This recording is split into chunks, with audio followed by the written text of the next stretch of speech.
So let's get into the conversation about the perfect way to start your morning and to end your day. Look, I'm not going to spend a bunch of time telling you why this is important. I think all of us know that starting your day off right and capping it correctly is frankly just going to help you be more effective and be more efficient. And that's what you want. That's why you're watching this video on YouTube or you're listening to this podcast, wherever you listen to podcasts, is because you want to improve. You want to be more efficient. You want to be more effective.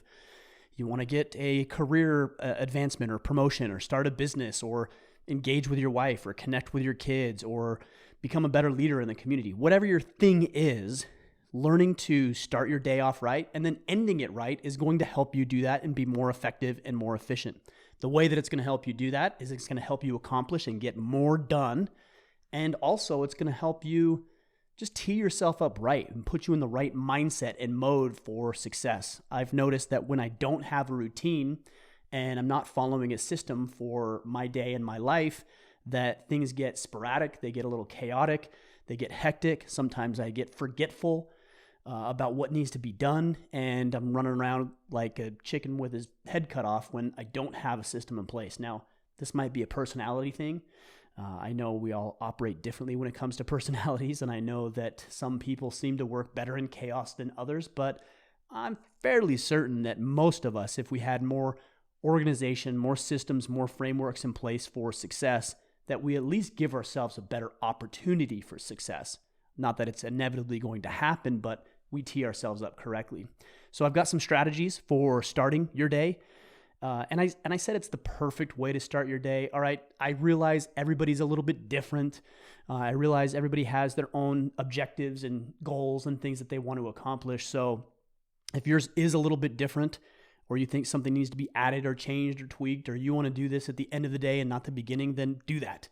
You don't need me to tell you exactly what you need to do down to the minute with how you start your day, but hopefully this gives you some ideas that you can incorporate into your own life and be more effective and be more efficient. And then take what works, implement that, take what you don't think will work, and don't implement that, implement something else. But really what I'm going to do is share with you how I start my day and how I've teed myself up for success. So let's get into it. Number one is just waking up early. You got to wake up early. And I'm not saying you need to wake up at 3 a.m. or 4 a.m. or 6 a.m.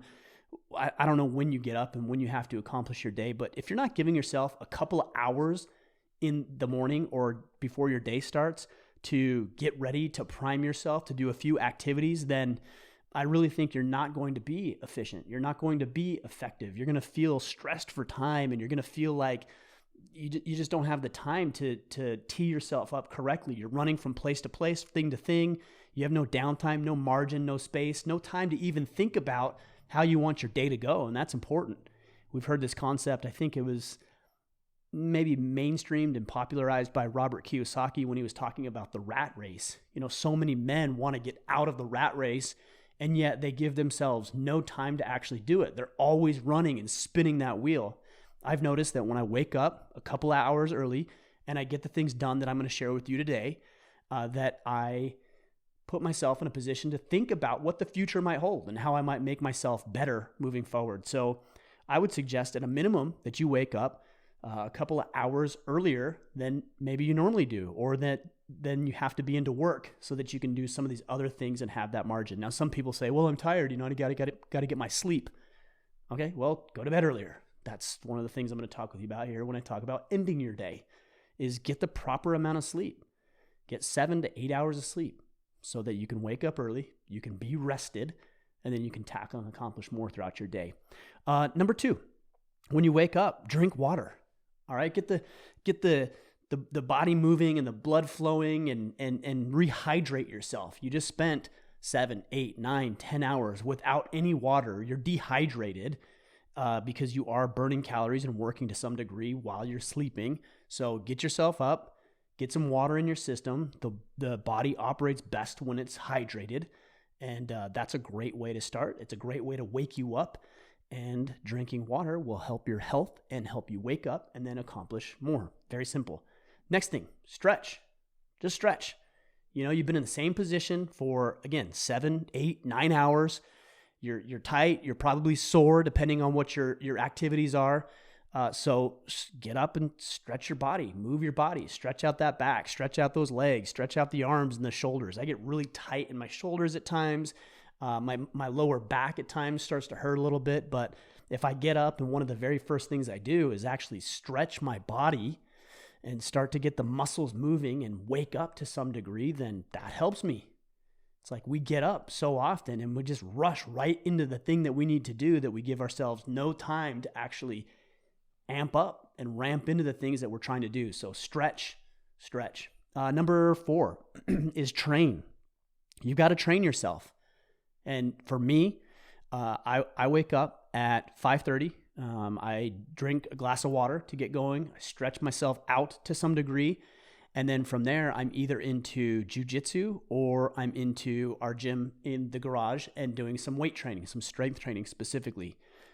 So that's what I would recommend, is train your body, move yourself physically. I know that when I move myself physically in the morning to start things off, I'm so much better off. I feel good about what I'm doing. Yeah, I might be a little bit more sore than had I not done that, but I feel good mentally.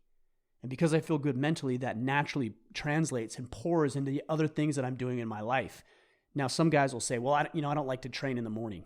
That's fine.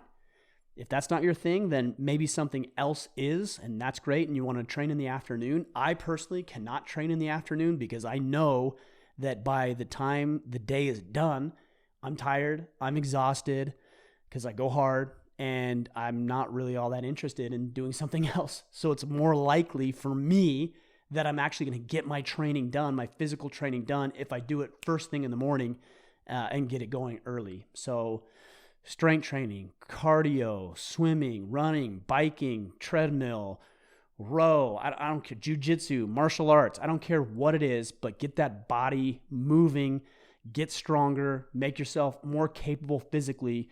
And it's a great metaphor for life as well. Like if you get up and you exert yourself and push your body to the max first thing in the morning, then those natural things that come up throughout the day that prove to be a challenge, whether it's dealing with a difficult customer or putting out a fire at work or having a difficult conversation with your wife or your children, it's all relative. It's all put in perspective based on the fact that you made your day hard to begin with.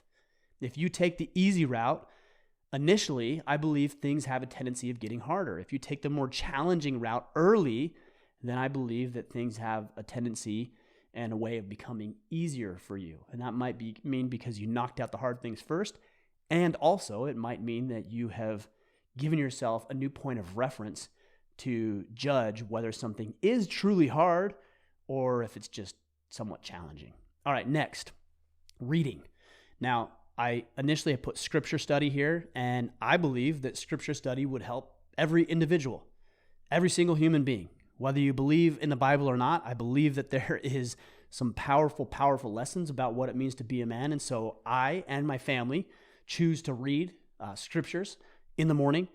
If that's your thing, do it. If it's not, and you'd rather read something else, there's thousands upon thousands upon thousands of books that you can read from that will uplift you, that will edify you, that'll give you something new to think about. And I would suggest too, as you're reading, that it's not just about cranking through pages. And that's what a lot of people do. In fact, that's what I used to do. I used to believe that when I was reading, the whole goal was to get through as many books as possible. To a degree, it's good to have maximum information, but if you're never applying any of that, it's not really all that valuable. So I've really thought about the way that I go about my study. And I read significantly less than I used to, but I internalize that information better and I apply it more regularly. So even though I'm consuming less, I'm actually applying more and it's been more productive.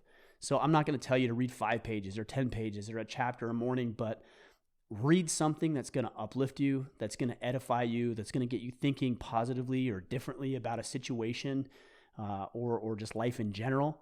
And read for the point of comprehension and application, not just how many books you can read or pages you can get through. Next, if this applies to you, is having a family meeting. So when we're done, when I get back from training and we read our scriptures, we do a family prayer, then we do a family meeting. And this family meeting usually only takes, 5 minutes, if that. Sometimes maybe 10 if it's busy. But the family meeting is just about getting on the same page. and you should be getting on the same page with the people who are impacted by the decisions you're making. So we talk about what I have going on for the day, what my wife has going on for the day, what the kids have going on for the day, where people are going to be and at what time, and are there things that we need to be aware of so that we can plan. This conversation is so important, and the communication is critical. And I've noticed that in our family dynamic, being on the same page it eliminates a lot of stress and I wouldn't say concern, but worry about, okay, where's everybody at and where's everybody got to be? Like, you're all on the same page. There's no guesswork. All the doubt is eliminated, and you just get on the same page for the day. We actually do something very similar for our money situation. Every single week, we have a money meeting where we talk about income coming in, expenses going out. We talk about unnecessary or unforeseen expenses, I should say. And it just gets us on the same page. So do a family meeting if it applies. Let the kids be involved in the process. Let them tell you what they have going on, what their goals and aspirations are for the day. And it just puts you in the right perspective with your family. Next is, obviously, I'm getting ready and things like that. We don't need to get into that. But from there, it's preparation and planning. All right, you've got to plan your day. If you've got 8 or 9 hours of your workday, I would say that you probably ought to take the beginning of that workday and plan it. If you don't plan out your day, like, how are you going to know what is effective? How are you going to know what needs to be done? I mean, you could be running around at 1,000 miles per hour, but if you don't know if it's moving the needle because you haven't done any planning, what a waste. What a waste. And I've actually heard guys will say things like, well, I'm so busy, I just can't take the time to plan. Well, planning makes you more efficient.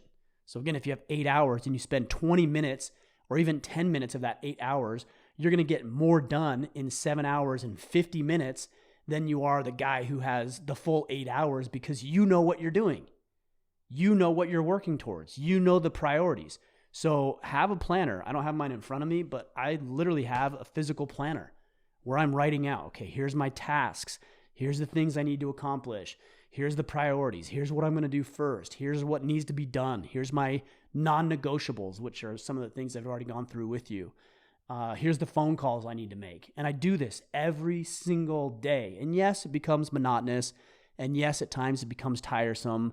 But that's what's required to be successful. I know that when I wasn't planning and I was just going from activity to activity and project to project and task to task, and I was letting other people dictate how I spent my day, I was much less effective. I was much less fulfilled, certainly, because I was chasing and pursuing somebody else's interest and their day and not pursuing my own.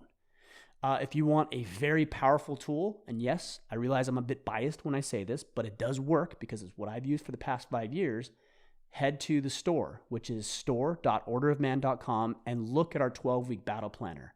The way that it's laid out is it actually goes through every single week, for 52 weeks, and it will help you have a weekly plan. Now, yes, it's not a detailed analysis, but it's going to get you planning and moving in the right direction. Again, store.orderofman.com, and then it's our 12-week battle planner. So plan and prep your day. From there, just take action. Execute the plan. Do what you got to do. Get to work. Be disciplined throughout the day. Go back and review the plan. Make your calls. Do your appointments. Get your tasks done. Just execute. That's it. And now that you've done these other 7 or 8 things that I've talked about, you have the mental focus and clarity. You have the margin physically, mentally, emotionally to be able to tackle the day in a meaningful and significant way. And you've just teed yourself up for success. So I'm going to go through those again real quick. They're also going to be in the description section on our YouTube channel. So if you're listening to this, head to youtube.com/orderofman. If you're watching this on YouTube right now, you can click down in the description of the channel and all of the stuff will be right there for you. So again, it's waking up early, drinking water, stretching, training in some capacity physically, reading. Again, I recommend scriptures, but if it's another book, that's good too. Your family meeting, your planning and preparation for the day, and then execution and action from there. That's how I start my day. That's how I recommend that you start your day. Of course, it's going to be different for everybody. But let's get into how to end your day because this is just as important. Everybody knows that they should plan the day. Everybody talks about how the morning should go, but very few people actually talk about what they should do in the evening to tee themselves up to roll over the momentum. And that's what doing your evening planning is about.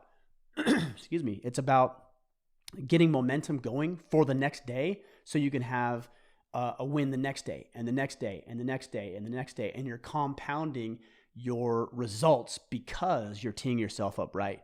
So the first thing at the end of the day, and we're actually winding down on the end of my day as of the recording of this video, is I'm going to go into that planner that I use at the beginning of the day, and I'm going to go through and I'm going to review and recap what I did for the day. What did I accomplish? What didn't I accomplish? What do I need to get done tomorrow? What can I do better? How did I thrive? How did I succeed? Like, what is it about the day that made this a success or a failure? I go through that, and then I actually plan out the next day. This is going to make tomorrow better because when you do your planning tomorrow morning, you've already planned it out. So now all you have to do is just go in and do a little quick recap. If anything's changed based on emails or anything like that that you've received, you can go in and you can tweak that, but it's already pretty much done. And that's how my daily planning in the morning is so quick and easy, is because I also do it in the evening. And the more consistent you can be about this, the better it's going to be. So plan your day out, recap your day, do what I call your after action review, and you set yourself up for tomorrow. A couple of these are just tips and strategies, maybe not necessarily things that you should do, but just tips. So before I go to bed, no caffeine. All right, do away with the caffeine. I would say at least 4 hours before you go to bed, because studies show that there's still caffeine in your system up to 4 hours prior, or I should say 4 hours later. So if you're having a caffeinated drink or an energy drink before you go to bed, that's going to impact your sleep. That's going to impact your recovery. And of course, you're going to wake up tired. You're not going to be as efficient the next day. And we all know how that goes because we've all been tired and ineffective. So get rid of the caffeine in the evening. Next, another thing that you should get rid of is your electronics. Another studies that have shown and suggested that the blue light in your screens from your laptop and your mobile devices in particular really affect melatonin release. So when you have these types of lights coming into your system at the end of the night, it's causing your body not to really self-regulate and down-regulate for the evening and get into that sleep mode. So I think you can do like blue blocker on your phone. There's little apps and programs and I think settings on an iPhone and probably an Android as well that you can use. There's the blue light blockers, the glasses that you can use, but just shut down the electronics. And not to mention the stress and the headache that comes with being on social media and checking your emails. I've done that, and that's a trap. It's like if you're checking your emails at night, I know high achieving men, like you probably are, you're going to be very frustrated and revved up. If I'm checking an email and I have like a little fire I need to put out or something I need to address, it's very hard for me to shut down in the evening because I know I need to get that thing done. So I don't even check that stuff anymore. Same thing with social media. You start falling into the comparison trap and the fear of missing out and what everybody else is doing, and you want to make a post and you want to be liked and acknowledged. Do away with it. Shut the phone down, put it away, and deal with no electronics prior to going to sleep. Next is reading. I like to read. Talked about that. I think it's a great way to cap your day too. I've always got a lot of books to read personally because we have a lot of guests on the podcast that have written books, and so there's always something for me to read. If you want to know what to read, just go back and listen to our past 4 podcast interviews, and you'll find all kinds of stuff to read and to see. So sit in bed, read for 15 minutes, read for 30 minutes, ponder it, think on it, apply it in your life, think about how it applies to you, and you're going to be better off because you're consuming more information. Next is, I believe that your bed is for 2 things, sleep and sex.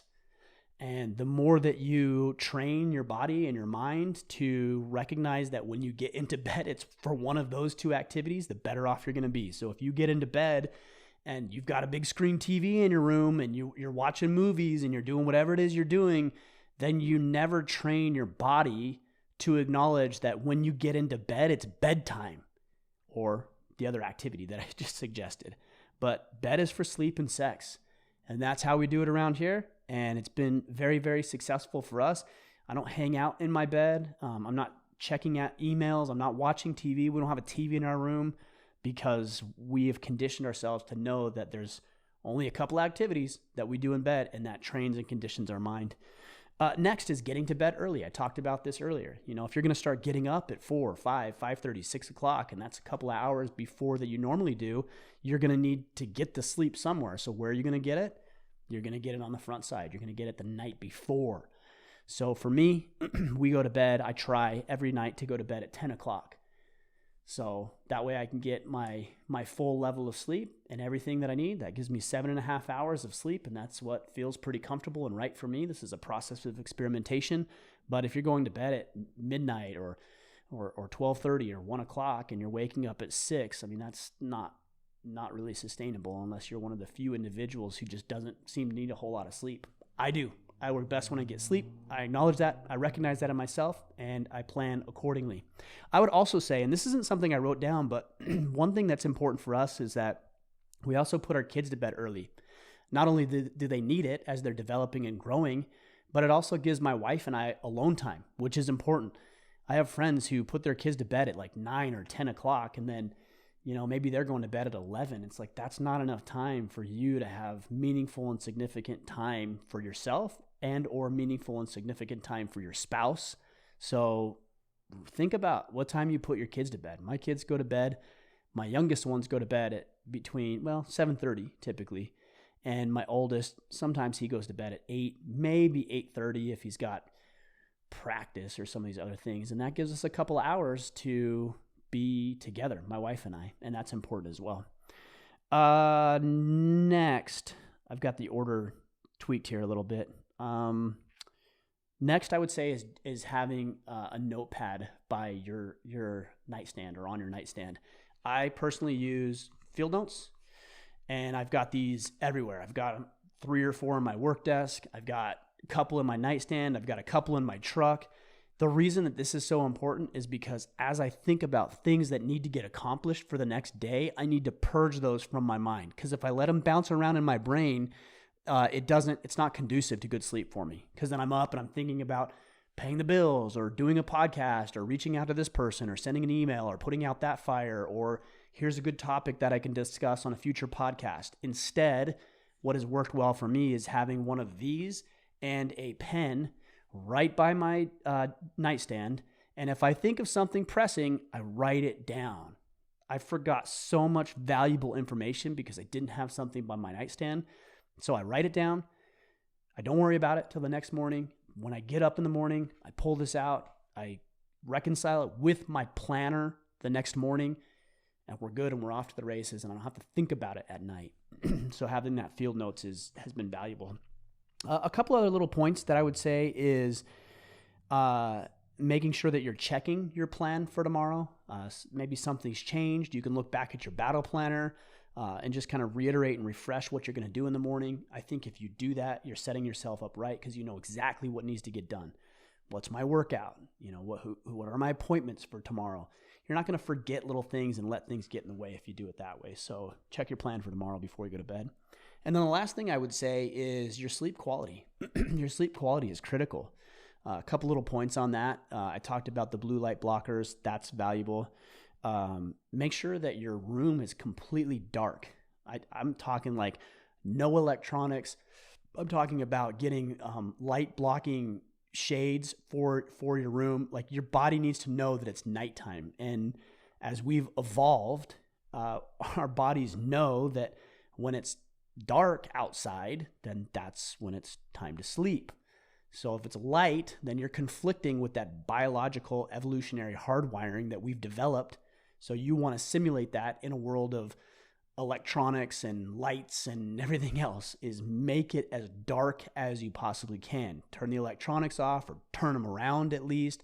Move your phone away from your bed. Get the light blocking shades and just make it as dark as possible. Also, keeping your room cool. Studies have shown as well that if you keep your area and your sleeping space cool, even if you bundle up in a blanket, that you're going to sleep that much better. So keep it cool. This one might be an argument with your wife a little bit about what's cool and what's appropriate and what's not. But you guys work that out. But keep it cool. Also, your mattress. Do you like a soft mattress? Do you like a firm mattress? Experiment with those things. If you're at a motel and you notice that the mattress is firm and you sleep really well at night, cool. Same thing with your pillow. Experimenting with your pillow. If you're waking up and you're stiff and your joints are aching, it's probably a pretty good indicator, if that's consistently happening, that you've got a problem with maybe potentially your mattress, or it's not working out for you. And then also making it distraction free. So you pull the electronics out, move the things away from your nightstand, turn off the clocks or turn them around is what we do. No TVs in there. Like, this is a space for sleeping. And if your body knows that, and you know that, and you go into it knowing that my goal is to recharge and rejuvenate and rest for the next day, you're more likely to be able to accomplish that.